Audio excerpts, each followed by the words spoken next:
ಬೆಳಗಾವಿ ಜಿಲ್ಲೆ ಬಿಜೆಪಿಯ ಪ್ರಭಾವಿ ನಾಯಕ ಹಾಗೂ ಮಾಜಿ ಸಚಿವ ರಮೇಶ್ ಜಾರಕಿಹೊಳಿ ಮಾಲೀಕತ್ವದ ಸಕ್ಕರೆ ಕಾರ್ಖಾನೆ ಮೇಲೆ ಸಿಐಡಿ ಅಧಿಕಾರಿಗಳಿಂದ ದಾಳಿ ಮಾಡಲಾಗಿದೆ.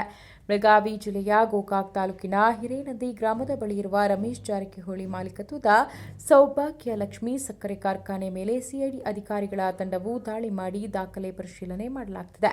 ಈ ಕಾರ್ಖಾನೆಯನ್ನು ಸ್ಥಾಪಿಸಲು 439 ಕೋಟಿ ರೂಪಾಯಿಯನ್ನು ಅಪೆಕ್ಸ್ ಬ್ಯಾಂಕ್ನಲ್ಲಿ ಸಾಲ ಪಡೆಯಲಾಗಿದೆ.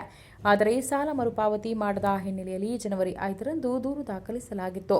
ಅಪೆಕ್ಸ್ ಬ್ಯಾಂಕ್ ಮ್ಯಾನೇಜರ್ ರಾಜಣ್ಣ ಮುತ್ತಶೆಟ್ಟಿಯವರು ನೀಡಿದ ದೂರಿನ ಆಧಾರದಲ್ಲಿ ಸೆಕ್ಷನ್ 406, 420 ಅನ್ವಯ ದೂರು ದಾಖಲು ಮಾಡಿಕೊಳ್ಳಲಾಗಿತ್ತು.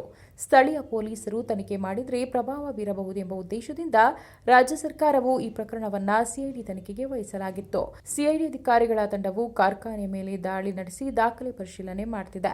4ಕ್ಕೂ ಹೆಚ್ಚು ಅಧಿಕಾರಿಗಳಿಂದ ದಾಖಲೆ ಪರಿಶೀಲನೆ ಕಾರ್ಯ ಮಾಡಲಾಗುತ್ತಿದೆ. ಸದ್ಯ ರಮೇಶ್ ಜಾರಕಿಹೊಳಿ ಅವರ ಪುತ್ರ ಸಂತೋಷ್ ಜಾರಕಿಹೊಳಿ ಮಾಲೀಕತ್ವದಲ್ಲಿ ಕಾರ್ಖಾನೆಯನ್ನು ನಡೆಸಲಾಗುತ್ತಿದೆ. ಸದ್ಯಕ್ಕೆ ಸಂತೋಷ್ ಜಾರಕಿಹೊಳಿ ಅವರೇ ಕಾರ್ಖಾನೆ ನೋಡಿಕೊಳ್ಳುತ್ತಿದ್ದು, ಸಿಐಡಿ ಅಧಿಕಾರಿಗಳಿಗೆ ದಾಖಲೆಗಳನ್ನು ಪೂರೈಸಿದ್ದಾರೆ.